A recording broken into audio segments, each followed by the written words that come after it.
Hello, my name is Luna, and you're listening to Infinite Souls, a podcast for that real talk about consciousness, spirituality, and realizing our infinite potential. Mucho, mucho love and light.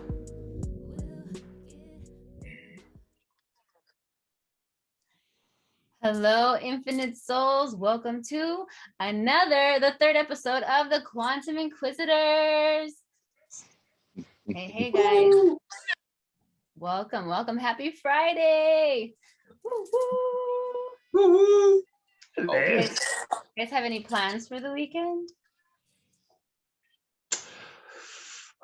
I'm working. I have the weekend, a week off. I have 3 days off for the week, and then I work during the weekend. So I'll be working. Me. How about you two? John. For me, I'm just going to be gardening and trying to fix my garage door. Those are my 2 goals, and keep the kids alive, obviously. That would be helpful, yeah. I actually, since you guys are both working on the weekend, right? And so I saw this post of this guy was like, I feel like there are weekends and there are something else. So when I'm doing all of these chores and doing all this work, I feel like I need a weekend after that. So you need a weekend on top of your weekend. But I call it you're being self-sufficient. You're planting, you're learning something, so that's good. Taking care of your kids, spending time, quality time. Well, 5-day weekend to help with that. Yeah, yeah, for sure. Man, I don't have any plans except for Sunday. My friend is gonna come over. We're gonna barbecue, but vegan for me, obviously. But yeah, that's about it. It's a long weekend, apparently. So today we are talking, not small talk, we are actually talking about something very, very serious. Conspiracy theories. Oh, wow. There's a lot of them.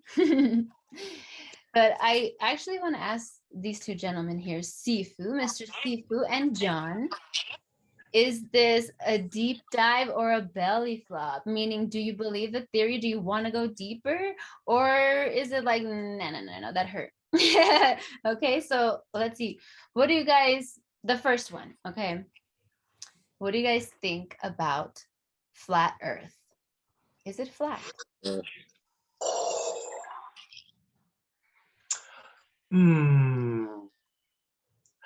you want to go first, John? Well, I think it could be both. But I feel like for me personally, I'm in a round Earth. I don't know, because I feel like it depends on like parallel like timelines almost, or something that we don't quite understand. I feel like some people can actually be potentially living in a flat Earth, and some people can be living on a round Earth. I mean, why can't both be true? I don't know. So deep dive.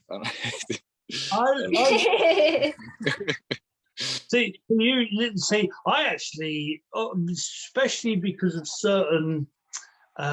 We would science all the whole thing about the toroidal field, like the shape of the donut.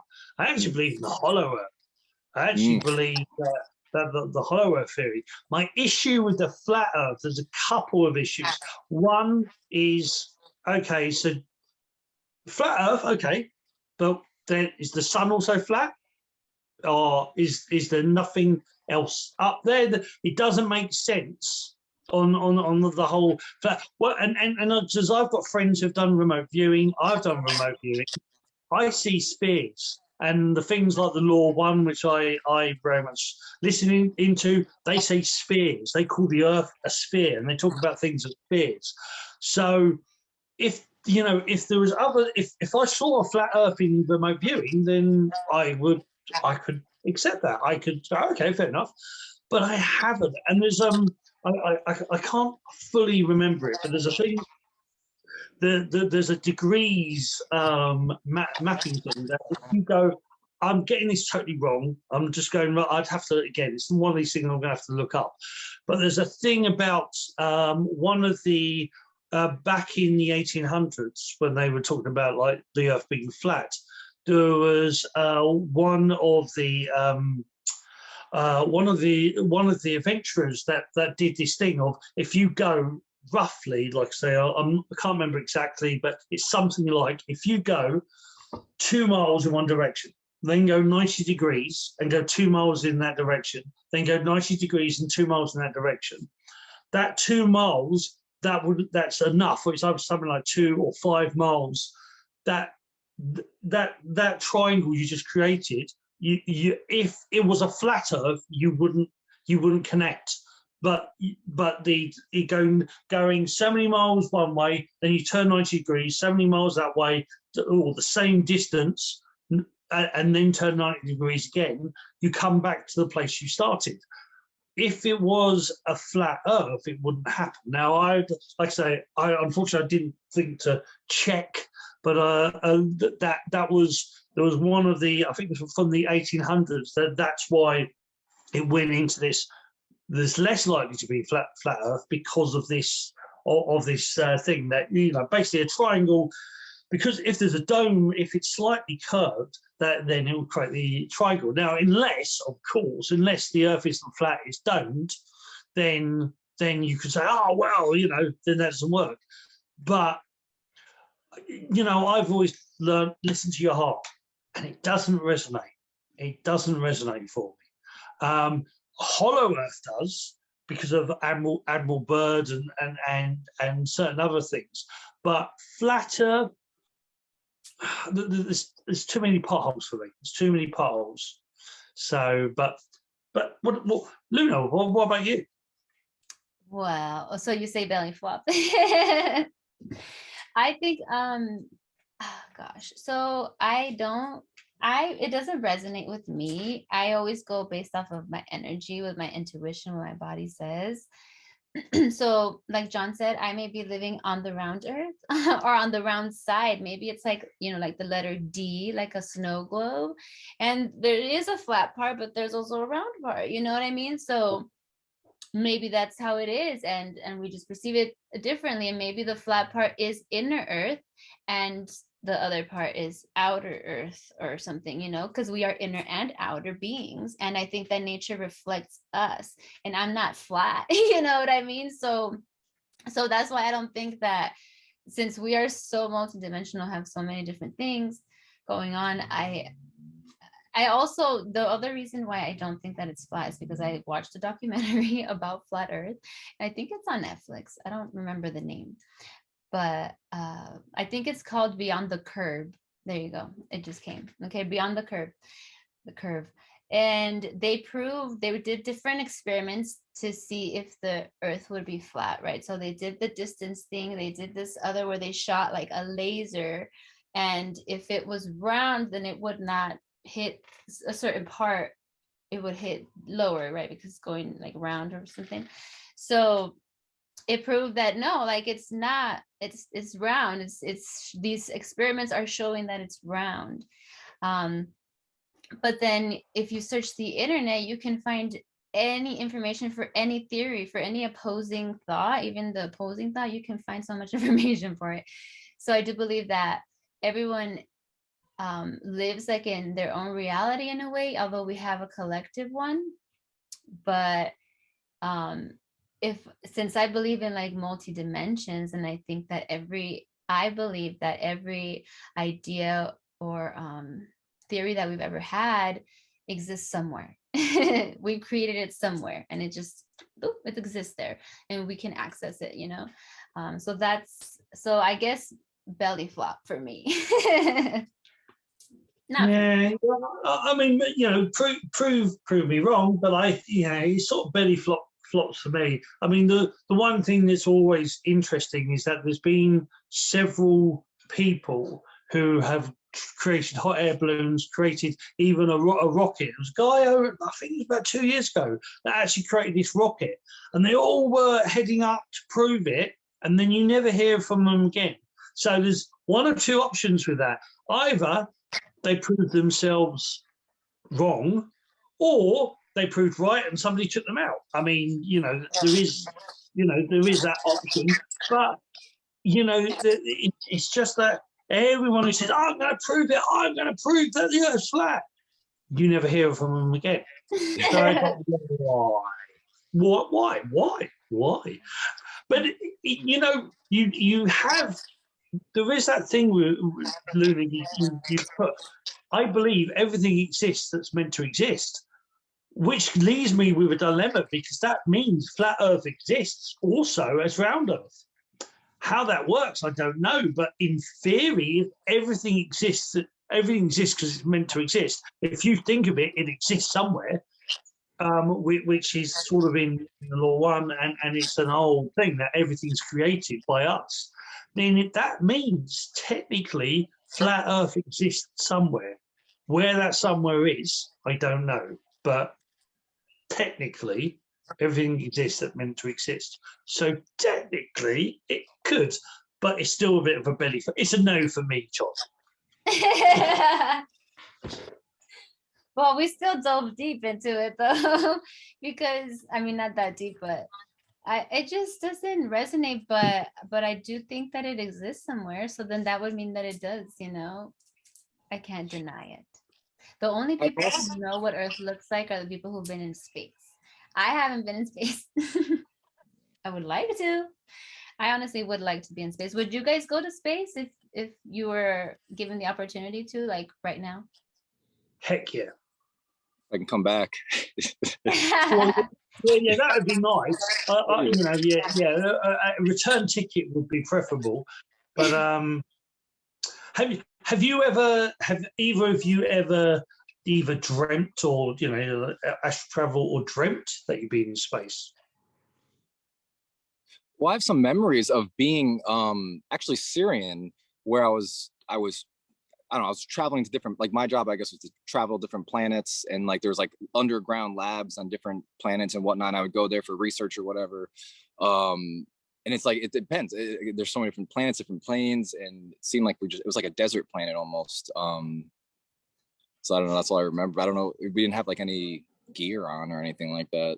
You were like a mad scientist? A mad scientist. Yeah, some type of researcher. Yeah, I just remember going to like different cultures and like learning about them and whatnot, like indigenous cultures of that planet. It's really interesting. Yeah, that's about cool. it. Can you share the experience with us a little bit? Like, how did that happen for you? How did you remember? Well, the first time I saw it was during, I think it was a QHHT session actually. And it literally was just, remember, it was just like flashes of this past life, and then it kind of got reinforced by like more details later on, like a couple years later. But I was traveling like this black, it was like almost like a triangle, I guess. And then I just literally just landed, and then there's nothing, like I look at the planet, there's nothing but dust and dirt, and then like the ground opens up, and then I have to go in there. I don't know what was in that. I never really got that far, but I know that part of the job was like going to indigenous societies, like learning, like almost like an Indian type, like Native American, like just learning about them, but it was different. It wasn't like the same type of thing, but it was the same sort of energy, just living off the land, like more primitive. And we would, I guess I would look down at my attire, and it was like almost like a bamboo, like sort of like shorts and t-shirt kind of a thing. And I just remember being like really tall and like blue, almost kind of like Avatar, I guess, like the movie. Yeah. But that's so cool. And so, but you know that it was Syrian, like your Syrian roots. Yeah, I just knew it was from, I don't know, A or B, but it doesn't matter. Yeah. Wow, that's so cool. That's so cool. I can imagine you as a blue alien for sure. Yeah. I actually have had, so I've had a couple of experiences where I've been in space. So I guess I could say I have been technically. So one happened through meditation where I just was floating in space and I was looking at Earth, and Earth was round in that reality. But I was pure spirit. I was light. I wasn't in a body like this body. And it was just my light being. And I was just watching. And that was like an image that it was just like imprinted in my mind, that it was an image that came and then it left, but it was through meditation.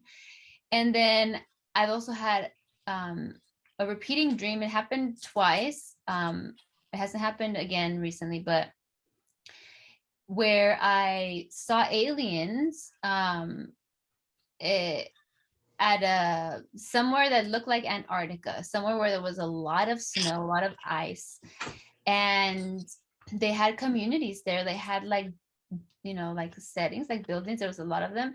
They had like rocket ship kind of, because the way the dream started where I was in the fire of the rocket ship, right? And so it was about to take off, and so I was like, I have to get out of here before I get burned, you know. But I was hiding. I was observing them from far. I didn't want them to know that I was there. So I was like a spy, I guess.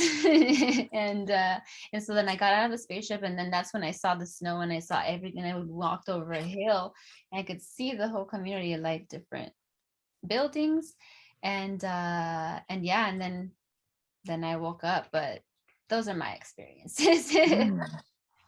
That's cool. It's interesting. Yeah, it's interesting. And then later on, I saw something that they do say that in Antarctica, there is things that are hidden there, like that they have like spaceships there that they're working on and things like that. The government, which they don't allow planes to fly over. So why? Are people starting to see stuff now that things are starting to melt a little bit? That's very Yeah. interesting. We're going to learn some more about that, I'm sure. There are images of pyramids. There are images of big dark holes or tunnels, and there are images. But there's a lot. We've got like there's images of weird buildings that are not supposed to exist, not supposed to be there. But there's also a couple of images of even like UFO type vehicles. And of course, you know, the interesting thing. I always find it interesting when those pictures exist, then they disappear, and then it's fake. If it was fake, why has it disappeared? Why is it suddenly more? Why is it on Google? Why is it suddenly blurred out? And where that wasn't blurred, and there's no, it's fake, it's fake. Well, okay, then why is it now blurred? Why is it not clear? You know, so I find it interesting. But one of the things we sort of skipped a little bit is that the biggest conspiracy of them all is that it was the CIA was meant to have actually created the word conspiracy theory. That they were the ones that actually created the word to hide certain information. And it's also, I know from friends who are agents, work in agencies, that another thing the original CIA did was you get the truth and you put lies and truth together in the same information, so you can't tell which is which. So you know, if something was released that was true, straight away they would bombard it with things similar but not true, or totally preposterous true. So people would then not know. They'd get so overwhelmed. You know, a little bit like when you go shopping and there's 57 flavors of chips. You guys say chips. We say crisps in the UK, but you guys say chips. There's 57 flavors of chips. You still don't know which one to take, because it's the whole psychology that when you bombard both truths and lies, people just they find it very hard. So that's the original conspiracy of them all. It's that it was the CIA that actually created the word, and they also created the system of bombarding truth with lies together, so you never know which is which.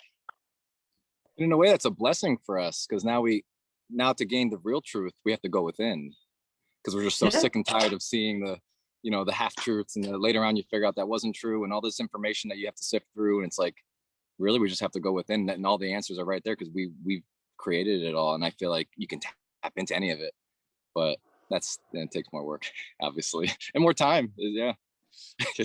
Yeah, for sure. I mean, they definitely mix the truth with the non-truth, and that's the whole thing. That when what was it with Donald Trump, where he was talking about fake news, right? That became a phrase. And that was like to throw people off, to not know what way to look, like what's happening, right? But he brought that term to the public, and there was a theory, since we're talking about theories, that Trump was a time traveler, and that he came to wake us up, basically to help wake us up.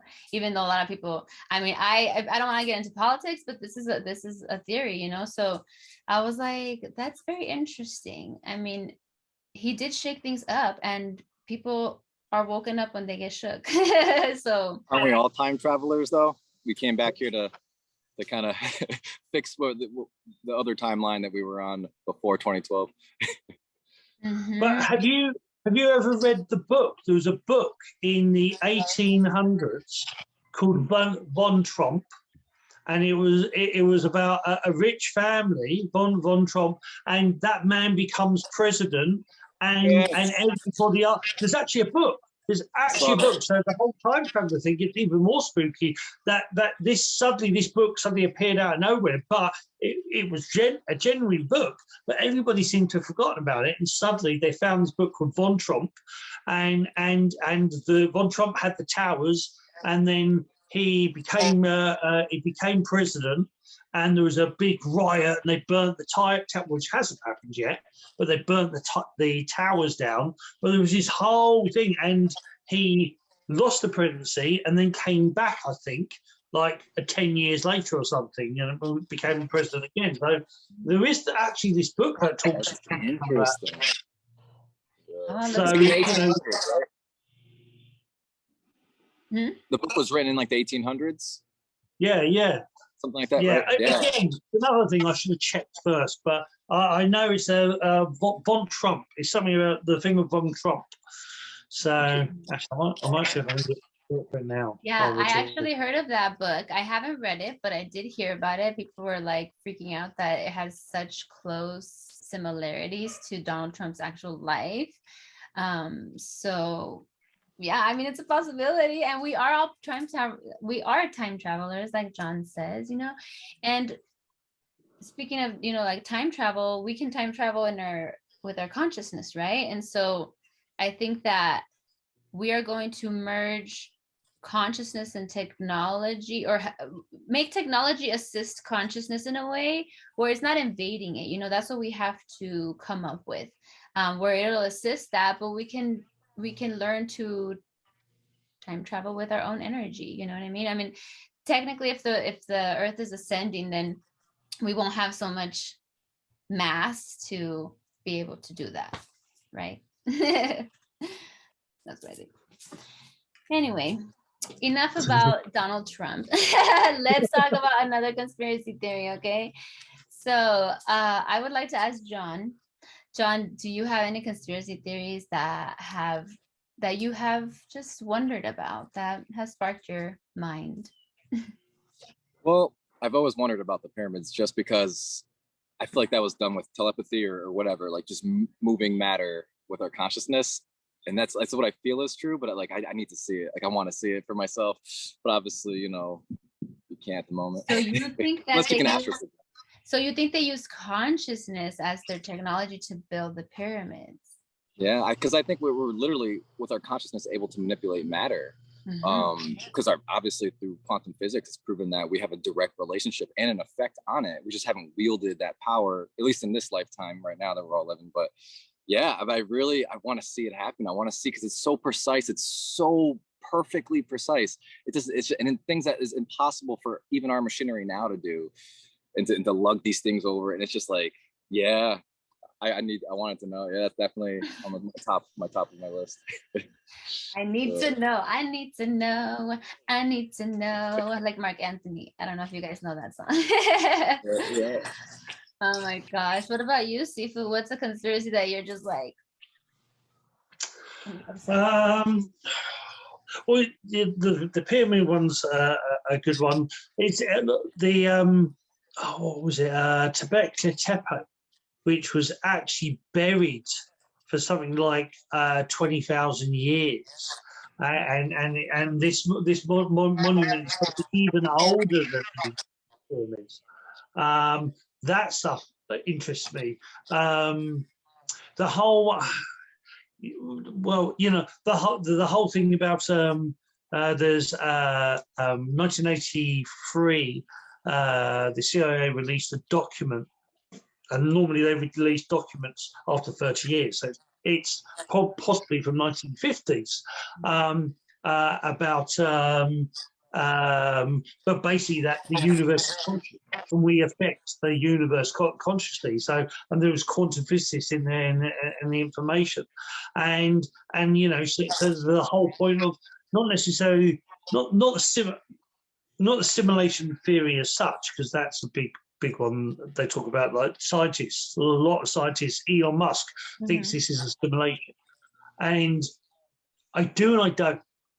I think it's sort of like a game, but it's not actually computer. I think it's consciousness. I think consciousness created this reality to experience, to learn. And you know, it would, you know, where they're trying to say assimilation, so it's computer and it's generated and it's, you know, and goes into the whole non-player characters and all of that.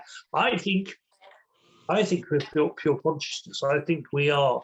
I think this is more that we create this reality, and things like the pyramid are actually ancient knowledge, ancient technology that help you. And there's some interesting things about pyramids as well. But yeah, I definitely. But it's, for me, it's about this whole: what is this reality?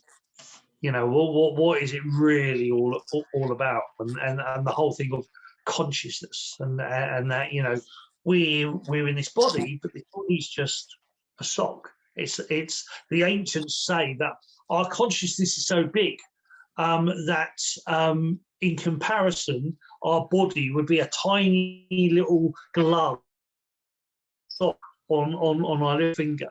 That our consciousness is far bigger than that, and it's flowing and fluid and formless.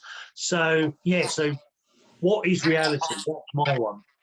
Doesn't Greg Braden talk about that too, with the how it's everything's built on fractals, and like otherwise it wouldn't work, you know? So it's like there is some sort of higher organized like structure to it all in like a much grander way, because everything you see on the micro, it mirrors it on the macro.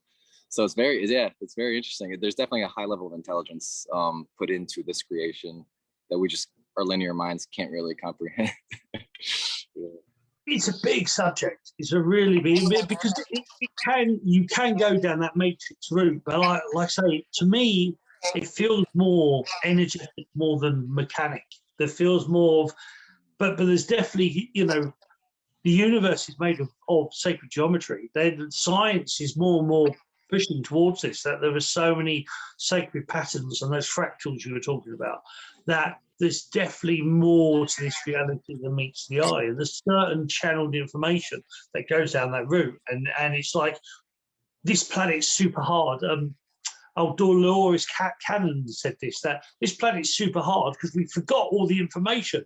We purposely forgot, you know, most of what's going on to make it more interesting. So, but anyway, why do we do this? Yeah, I love that. That is what she said. Like, I believe, so a lot of people say The Matrix is a documentary, right? That they think that that's how our existence, that the simulation theory is really interesting to me. So that's just my answer for you guys. But I also agree with Sifu. I don't think that it's mechanical like that. I think it's consciousness that is the programmer, like the, I don't know, but there is geometry in nature. There's geometry everywhere, sacred geometry. So there is patterns and things like that, and way that systems, way that things grow, way that things work. And so there is organization. And so does that come from a computer, or does that come from consciousness, right? Let's talk about the pyramids, because all three of us love the pyramids. And I got really into, I've always been into it, honestly. I always watched like the History Channel when I was young and stuff. But when I went to go visit Chichen Itza, the guy showed us like the way that the sound travels and the way that that happens. The technology blew my mind, and I'm like, how, you know? So basically, like, we were standing like on the side of the pyramid, and he clapped, and he's like, you see how I'm clapping, no sound, whatever, right? So then he moves us, he's like, come with me, and he goes to the like kind of like towards the center of the field where you're facing the pyramid, and he claps, and when you clap, you hear a bird at the top of the pyramid, like ee, ee. With every clap it says ee, ee. So it's like they did audio things with the buildings, and how I don't understand, you know. And that was to use to alert them about certain things, you know. So I think that the pyramids have a lot to offer us as far as our ancient technology, because there's things that we still can't figure out how they did. They don't know how they did that. They don't know how they did that. And there's also things that are hidden from us. Like he told me that they don't talk about this, but that underneath that, I think they're talking about it now, but underneath that pyramid, Chichen Itza, there is a cenote. Cenote is like a big, like a pot, and it's like a water. It's just like a big hole of water. You know what a cenote is? So were they using the water like electricity? Because also in Giza, they say that it's like a motherboard, and you know the water, the Nile River used to create electricity through there, and that you could see them from space, like you see Vegas from space now. That was the old Vegas. What do you guys think about that? Isn't there a bunch of copper in there in the pyramids as well? So it's like, it's kind of like similar technology. It's like the Tesla coils and whatnot. And it's like, as soon as I saw that, I was like, oh yeah, they already had free energy, and it was like this easy. And we're just sitting here. I'm still paying my rent or my electricity bill every month. They already had it figured out way back then. Yeah. Yeah. So you think that that's why it was suppressed, because it was free energy for us, and they want to just. Oh, yeah. That empowers the people. Why would you want to do that? Yeah. But yeah. It's technology here for a long time. So from what I went to Egypt once, and I've been to China a lot, and we'll get to China in a bit. But the Egyptian pyramids, there's lots of things that you know, there's lots of things that are not overly talked about. There were no in the tunnels. There were one of the big things, like there's actually hieroglyphs of like these big bulbs, like a big. It looks like a huge bulb. Well, why go for it? Well, they know that you have the Baghdad battery, which was this old metal box with great water that actually stored electricity. They could generate electricity, and that's said to be 2,000 years old. So they already know that they could generate energy. They know that there's no burn marks in the tunnels. There's no like hundreds of years of soot, or 1,000 years of soot. So it's like, well, what torches were they using? You know, how were they lighting this place up? There's no holders for the torches in these places. There's a load of thing about the sound acoustics in the Egyptian pyramids as well, but also it used to be what was it? Was it not chalk? There used to be a surface all over the pyramids, polished, so it would be shiny.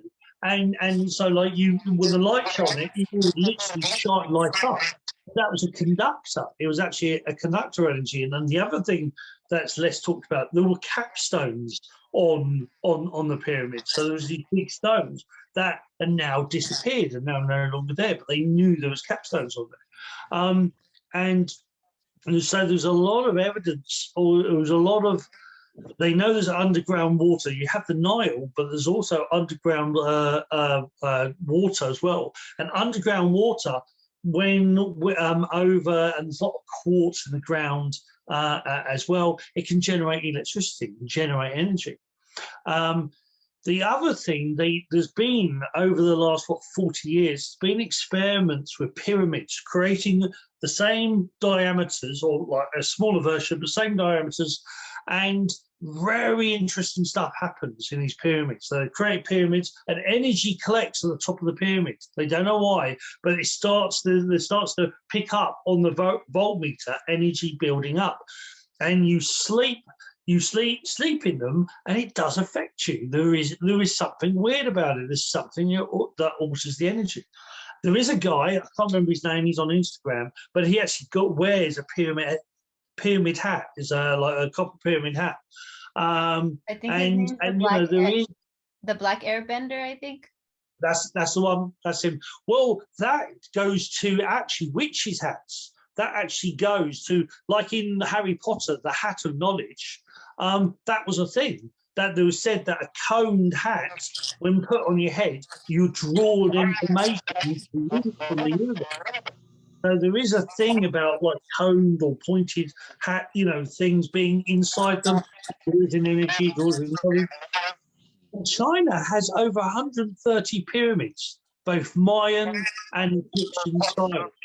Very few people talk about or even know about, because especially when the Communist Party moved in the early 1900s, they buried a lot of them with earth. They put earth over them and forced farmers to farm them, because they didn't want the West to know about them, especially because the stories I've heard about the ancients, they talk in China, that there was three races, three gods that gave them knowledge.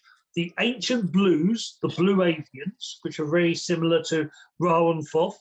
The tall whites. Well, actually, so you have the tall whites. Now, the tall whites was a very interesting one, because sometimes the tall whites were like the greys, but just white, but 15 foot. And sometimes they're also described as long blonde hair and blue eyes. So it's a big thing why the Chinese Communist Party didn't want this information to go to the West, because they don't want them to know that the Western the Chinese gods, some of them could have been Caucasians. We can't let that out. And then also the actual dragon dog, the lion dog, those statues that people see, they were actually said to be beings that came from the high places, from the sky. And you actually find a lot of dragon dogs. But the dragon dogs themselves, they actually hold a ball under their foot, and it's actually the flower of life. And you'll find the flower of life and the Merkaba inside a lot of statues inside on the walls of the ones in China. There's a lot of stuff, and there's even supposed to be a pyramid in Tibet that's only accessible and seen about for 1 month every year, because the weather has to go down. And there's a lot of stories about that Tibetan pyramid, and that one has, and there's other places where they've literally got almost laser etched into the walls the flower life or other symbols. And it's not carved, it's laser, it's burnt in, and they just go, oh, it's an anomaly. Oh, we don't know how they do it. It's freaking laser, for goodness sake. You can tell it's burnt into the freaking wall, and it's like, that's a freaking laser. But that's the whole thing of information. The whole thing of all of this is that when you start looking at how old are the pyramids, they tell you it's certain age, but when you actually look at the fact that they actually co-align with the Sirius, the dog star, and the last time they would have been in line was 12,000 years ago, which changes everything. 12,000 years ago, we were hunter-gatherers, allegedly. So it's the whole thing of, again, goes back to that original conspiracy theory. Spread lies and truth, put it all in the same pot, and you'll give up eventually. Or you listen to your heart and see what that says.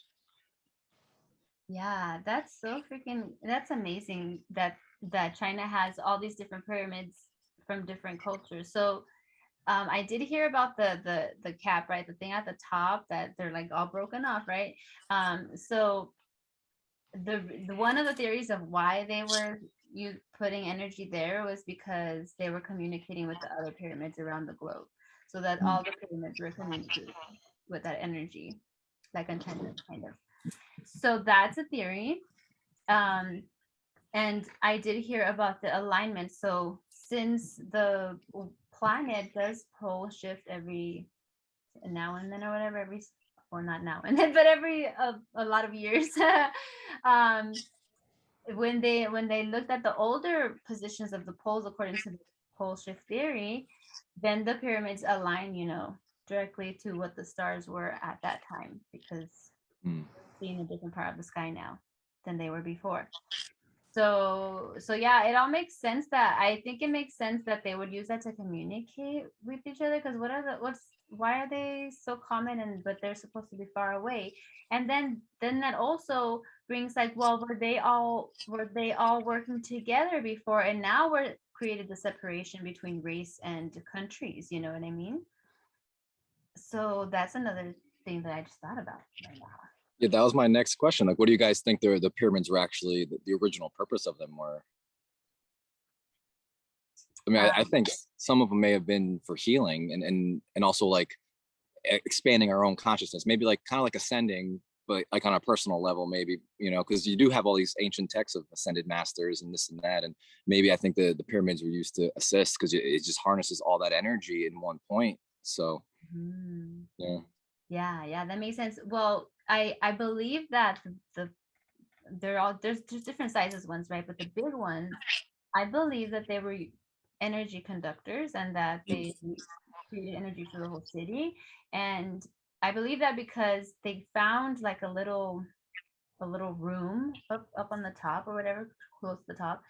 And this little room is just plain, it's just doesn't have anything in there, it's very small, but it has this big metal wire coming out of it, protruding. So that big long wire or whatever goes all the way down through to the bottom of the pyramid.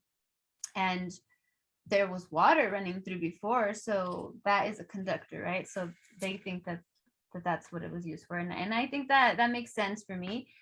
Sure. I do think that healing was also done. They have they used crystals and all kinds of different healing herbs as well. And so I think that some of the pyramids definitely maybe brought down some more energy, or concentrated the energy to create some healing, and also to energize people, because or not to energize, to like energize you to time travel, because, or to go into another dimension, because there is a place, I don't know what desert it is, but there is this huge like rock, and there is a square carved out of it, and there's a man who stood there, and his wife was watching, so she was like the witness or whatever.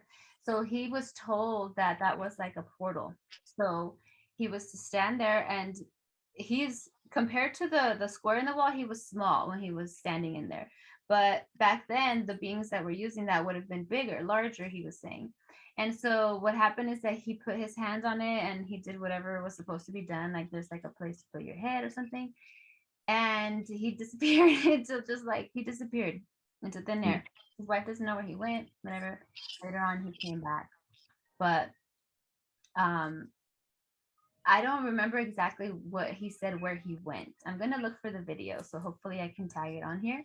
But yeah, if they were used also for time travel, with the natural stones, the crystals can hold energy and have their own energy.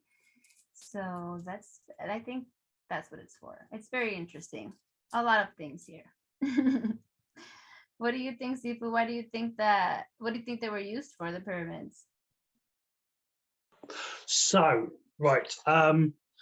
Yeah, I think they're a bit like a Swiss Army knife. They're multi-purpose. I think they definitely have the capability of generating energy. They were like I think they were the version of Tesla's coil. That's the whole point. I think Tesla sort of based that information on this whole idea of this. Like his was obviously more of you know, the whole idea of the needle points as well. You know, the Egyptian, what do you call them? The big needle. You know, you have them in Washington State and whatnot. The big stone points. I think they're tapping. They're literally like a needle. They're tapping into the energy, and I think the pyramids a bit like the cupping system. They're drawing energy from the different ley lines because they are lined in certain, you know, they're on definitely on ley lines and on energy channels, and I think they're picking up the natural energy of the earth. I think it was used for unlimited energy. I definitely think that Nikola Tesla, well, he reinvented the idea of wireless energy. I think they were already using wireless energy. I think the pyramids are a form of wireless energy, but I also think, as you said, I do think they're forms of communication. That's why I think there was certain, you know, places, seats in there for people to be in. They weren't like tombs. They were set up to allow you to you know, to either communicate or even, you know, go to certain places.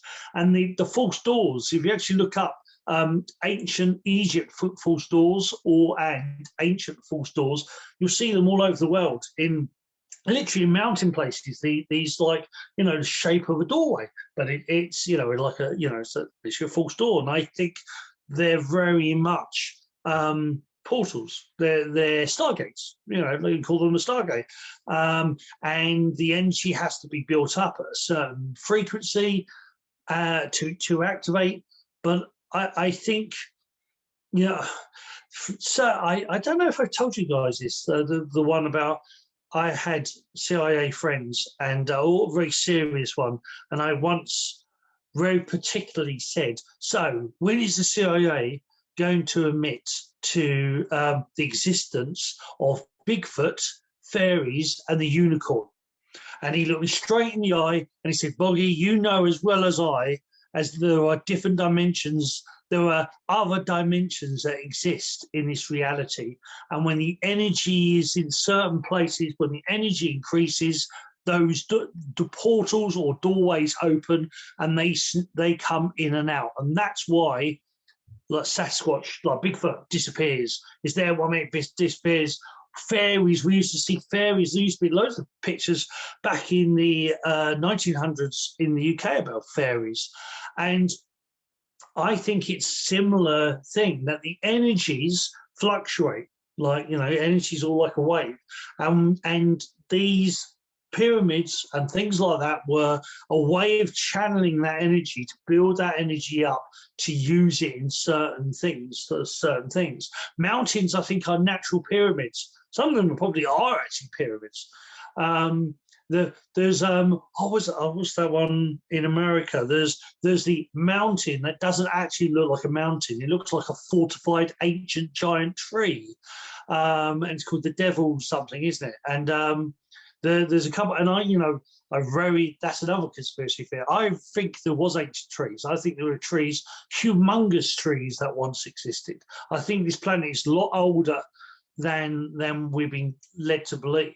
And I think that in the past there was more energy about and things were easier. So vampires, ghosts, I think ghosts are other dimensional beings. I think a lot of ghosts, I think they are literally other realms that exist. But I think that this is old technology. At one stage, they knew how to channel it. They knew how to boost the energy up, boost the signal, a bit like Wi-Fi. And we've lost that knowledge, but it's happening again. I think that's why we're all waking up. I think that's why lots weirder stuff is happening, because we're entering a point in the galaxy where there's so much energy, we've got no choice. We've been bombarded with so much. That's why there's, like, for goodness sake, we had a 24-hour solar flare just a month ago. That's never happened ever. A 24-hour solar flare. Well, not in recorded history anyway. So, I think there's lots. I think energy is growing, and when the energy grows, I think there will be lots more weird stuff happening. Okay. So did that answer your question? I have a couple of questions for you. Yeah. I have a couple of questions. So do you think that those doors, okay, so these traveling doors, these star portals or stargates, um, was this technology brought down by other dimensional beings from outer space beings or Pleiadians or whoever? Or did we just learn that on our own, download it from consciousness? And were those portals, were those doors open back then all the time, and were beings just coming in and out? Were we able to go in this physical body to another dimension instead of using our consciousness? Those are my questions. Yes and yes. So, as in, was it extra dimensional, or you know, other planets did, or was it us? I think the answer is yes. I think it was both. I think we are those extra. I think we are those extra dimensional beings. I think we're the sayings about oh, everything is alien. I think it's more interesting than you think. There's big conspiracy theory that Earth is almost like the cooking pot, that on different planets you have a whole planet of African style people, you have a whole planet of American Indian style people, you have a whole planet of Chinese style people, and the universe all works like that. And this planet, we've all these different people come together to experiment, to see things in a different way. Because my biggest thing always is that I can understand, you know, like, so I can understand how if we all came from Africa and we originate from Africa, that makes perfect sense to me. But then how come I exist? How did these other races, these different anomalies, so these Chinese people were made, so this was made, so that doesn't make sense. But for lots of people to come together, lots of different races to come together onto one place, that makes more sense to me. That resonates more with me. That may be a certain controversial subject, but it's the whole idea is, I think we're all extraterrestrials. I think we're from all different planets, all different races, from all over the universe, and we just don't remember that information. Not just we're reincarnated, but also our species and such, that has moved from different place to place. And this planet is sort of like, it's the grand experiment. It's the great, you know, what happens when it's the Big Brother house. You know, it's like a Big Brother house. You know, we're all together, all trying to get on, and all our toys have been taken away, all our knowledge has been taken away, and it's like, you know, but that's me going off on a tangent. But yes, I think they are portals. I definitely think we've got the energy to open them. I've had friends do remote viewing on different doors all over the world. They've seen stuff. I've been done certain ones where, yeah, I've definitely, for me, it was a doorway. It's a door with it's a weird, you know, it's like the energy's right, it suddenly magically becomes a portal. But when the energy's not right, it's just a stone wall. It's solid. Because there is that science that shows if you can change the molecular structure of your atoms, you could walk through that wall or through that door. You know, it's only because you're vibrating at a certain frequency and that wall is vibrating at a certain frequency that you can't go through it. But you change the frequency and you can go through it. And I think that's what these false doors are. They're portals. But anyway, what do I know?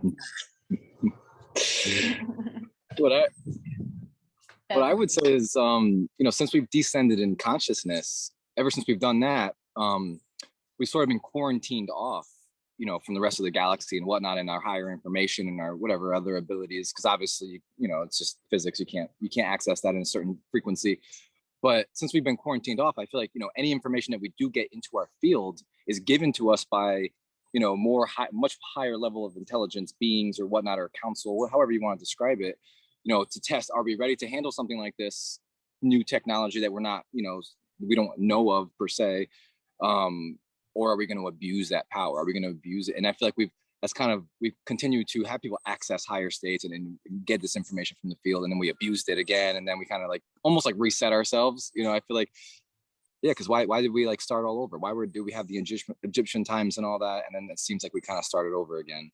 And there's a lot of theories behind that too, but kind of with the pole shift and whatnot, it kind of ties into that. And yeah, so I think, yeah, it was given to us in a way, to put into our field so that eventually we'd tap into it. Yeah. That's why, like, Tesla and the atomic bomb and all that, they're all being created at the same time when they're not even talking about it on opposite sides of the planet. Like, so many inventions were all being created, or at least trying to be created at the same time, because it's in the field. So yeah, definitely. So they just dropped it into the field and like, oh, let's oh my gosh, yeah, that definitely makes sense in many ways for me too. Because look at us now, right? Like, if we say we started all over again, technology is now advancing really, really quickly with the release of the internet, and it's advanced so quickly through our own doing, but then people are also communicating with these higher dimensional beings through meditation and stuff. So they're getting information, and when we get when we get an idea or information, it comes from the nothing, it comes from the etheric and realm that we can't see. So I think that theories are just things that are unexplained, really. Let me close the window because I have the gardener, sorry. So I think that I wanted to ask you another question. So you talked a little bit about race, right? When you were Sifu, when you were explaining, and it sparked the question for me: where did race come from? Like, how did we change? How did we become so different from each other? If we all came from one place, were we all different beings from different dimensions? Did we come through those star portals? I mean, have you guys ever had any experiences that you can't explain? Because that would technically be a theory for somebody who hasn't explained it, Have you had experiences? I'm sure you have. A lot I can't explain, but yeah. But in terms of like where the races come from, I feel like, I don't know, either our DNA, I feel like all right, so it kind of goes back to like Linda Good McGillis has information on like the Layerians, which would be like the Lemuria, and then the Atlanteans, which would be I don't know what's the I can't think of it now. But anyways, so basically, yeah, so they came together, had a baby, and then my chickens just freaked out. Hi. So Atlanteans and Lemurians, like, they came together, and then they had a baby, right? And they called it the first root race would be like the Polarians.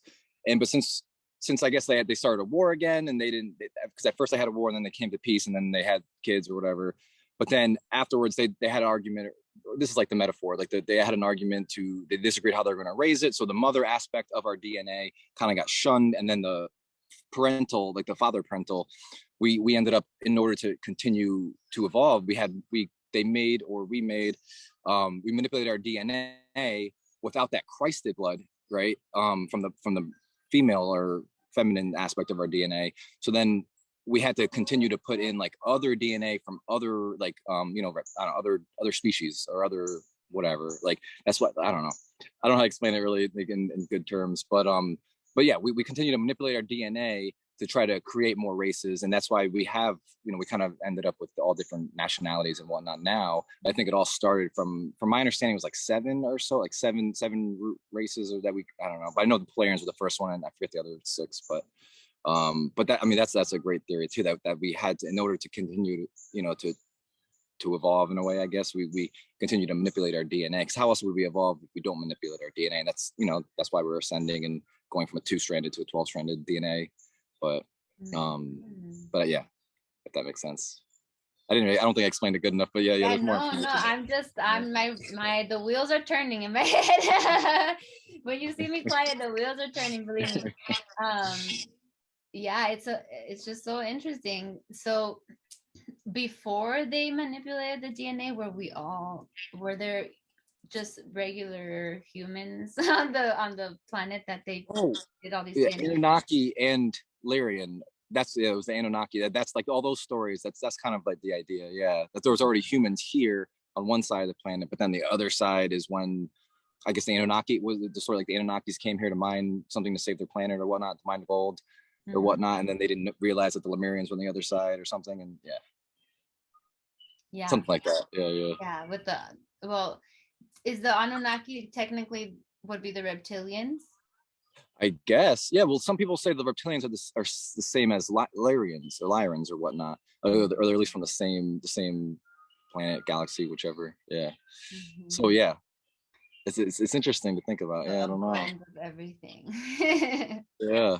And that's why and since these interdimensionals mix their races with the humans that were here already, Yeah. that's why we have these powers within us, because that's why we're multidimensional now.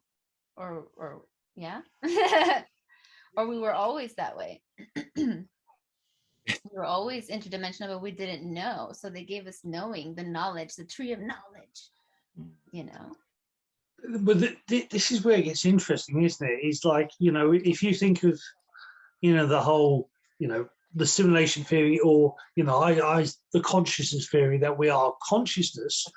And then, and this is sort of like an educational tool, then all these, then you've got games within games within games. So you had all these different races existed, and some of them are at war and some of them are at peace, and there's all that going on, and there's the light and dark game or battle going. But then above all of that is consciousness itself, is that, well, we're just here to learn and grow and expand. So it's which rabbit hole do you want to go down, because you can go down one rabbit hole and, oh yes, we were created by this and this, and this happened, and create another rabbit hole, and because, like, as I said, there was certain CIA information that was saying the Mayans came here because their planet had been destroyed, and they were here for a period, and then a lot of them moved on. The same with certain other races, that they were from elsewhere, and it's but then, if we're still consciousness and we're just playing this game, then that's just a game on the game on the game on the game. Layers of layers of layers. It gets into, what's real? I don't know. How long is a piece of string? Twice as long as half. It's very interesting. It's very interesting. I just want to mention, because you said that they were here and then they went to another planet, the Mayans, right? The Mayans did disappear from the face of the earth before the invasion happened. So that was told to me on the tour, and I remember I was thinking, wow, they knew that something was coming, so they decided to leave. But where did they go? Where did they go? That was my question. So thank you. Maybe they're still here.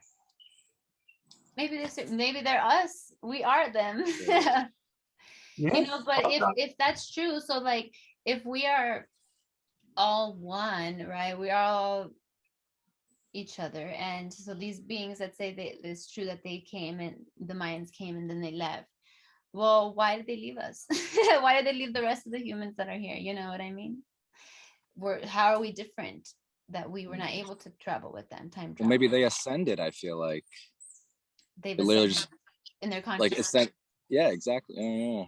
And then they just start going to their light body or whatnot. Maybe. That's what I thought. That was my first thought when the guy said that they disappeared. I said, "Oh, they ascended." That I immediately said that, but I don't know. Go with your gut. Well, the Lemurians were meant to go the same way, weren't they? The Lemurians are said to have ascended. You've got all the Tibetan monks that are said to over, was it 15,000 documented cases of Tibetan monks that have turned into light. A lot of them, like, in front of people, that they shrunk down to tiny little statues and turned into light and moved to wherever. That also, and this whole thing about, or with the pyramids, whatnot, they're the same we're just before a lot of these people they ascended, they were doing weird stuff like they could put their hand into rock and leave their handprints, and there's handprints and footprints all over Tibet or of these monks, and it's not the only place. Or there's certain temples that the rocks are literally molded into each other like they were putty, and so there's that whole thing of ascension. But like for me, or you go again, it's that thing of who are you? Because the case of if you had past lives, what happens if you had not just past lives on Earth, but past lives in Lemuria, in somewhere else, So who are you? Who actually are you? Where are you actually from? Like people like say, "Oh, I'm from Sirius. I'm from this." The ancient knowledge says that we all came here at the dawn of time, the dawn of the universe. All came. We all came as one, and then we became lots of different things. And Ra, the Law of One, says the same. Is that first we experienced first density, which is literally minerals, and we were rock, we were water, we were this, we were that, and then the second density we became plant. And animals, the third density is human life. So if we've been everything, then who are we? Because we've been everything. Yeah. That's the question of the life. Who are we? I love that question. Like, who? When you're saying that, what I think is, that's the reason why I stopped obsessing over conspiracy theories, because I got in touch with who I was, right? With that spirit inside of me. So that happened for me through meditation, and it can happen through many other practices. And when you just touch your divinity, you're just mind blown at how huge you are. You're not just this body, And so it makes a lot of sense. And so for me, when you say, who are you? The way that I imagine myself in my head is more like a feeling. How I feel myself is like just a sound, a sound. A sound that coming and going, because sound is impermanent. You hear it and you'll never hear that same sound again. It comes and goes. And we are vibration. So that's the best way that I can explain it. I'm a sound being. I'm a singer. So that's the best way that I can interact with my reality, is through vibration. And that's how I explain it. So that's who I am. Who are you, John? I just am. Well, I don't know. Well, how you said when you said you feel it, right? And I feel like really discovering who you are truly outside of this all, it's an experience, really. It's not something there's no words for it, really. You can try to describe it all you want, but it's really an experience, and it's an individual experience, because every person has their own signature code of their soul that they connect to, and it's that can be wildly different. That's why it's as we continue to ascend and become more like one world soul, I think we become unique expressions of, I guess, creator or soul or whatever. And it's weird now, because actually the past couple of weeks, and I used to look at myself in the mirror or my face and be like, all I can think is judgment. Now I'm looking at it, I'm like, who the hell is that? I'm starting to identify less and less and less with the body, and it's kind of confusing, because I forget what I look like sometimes, or what the body looks like, and it's just because we're becoming more and more identified with our eternal self, with our spirit self, which honestly is such a blessing. No matter how hard it is, it's I feel like it's just pure love. It just fills you up. So that's who I am, I guess. Amen. Absolutely. Yeah. I feel like that is one of our major life lessons, to stop identifying with just the body. It is part of who we are, but we are everything. And so we do need to integrate it as well, and not forget about the human. But I feel like getting in touch with the soul is really going to shift everything for you. You'll definitely be able to expand your consciousness much more and ascend, and eventually in the future we won't have these physical bodies, so it's better that we learn to detach from our attachment to the body, as we go on. But I don't know. I mean, do you think that humans, so the ascension, we will be just, if we, when we ascend, we will be just energy, or will there still be physical beings, a physical plane that we can go to? Well, what I was gonna say, well, I think we'll be in a light body, but that's still technically physical. It's just less dense. I think, I think we're in a material realm. From my understanding, there's like 12 densities or 12 physical dimensional density. Either way, it's just less dense than here. It's just less compressed. So like things are more flowy. Like Sifu said, you can just put your hand through stuff and like go through walls or, and I think eventually the physical planet will match that state. But I'm not really sure. Obviously, no one knows. But I just have to flow with it because my mind doesn't really know anything. Yeah, I mean, we're just being creative. We're just thinking, whatever comes through. Right, exactly. It's all theories still, right? These are conspiracy theories in a way, right? Yeah, they're our own. We come up with conspiracy theories all day and we don't even know it. Conspiracy theories about our own selves, of who we believe we are, our attachments, like I was mentioning. But we've been on the show for a while now. It's been super fun and exciting. But I do want to ask Sifu one more question. Who are you, Sifu? Who are you, really? I know what I know. I sing what I said. I come and I go. It's the thing I keep in the back of my head. Ooh, I like that. We got another musician in the house. I love it. Oh my gosh. Well, it has been an amazing show, you guys. I've had a lot of fun talking about all this stuff. And until the next time, if you guys have any comments, make sure to like and comment. Questions are always appreciated, but not necessary. And do you guys have any last words before we close out the show? Well, I just want to say thank you. It was a great conversation. I appreciate you guys showing up with us every week. And yeah, it's been real. I love it. It's been awesome. As always, love you too. You are cool. Yes. You rock. Okay. All right, guys. Love you. Mucho, mucho love. Ciao.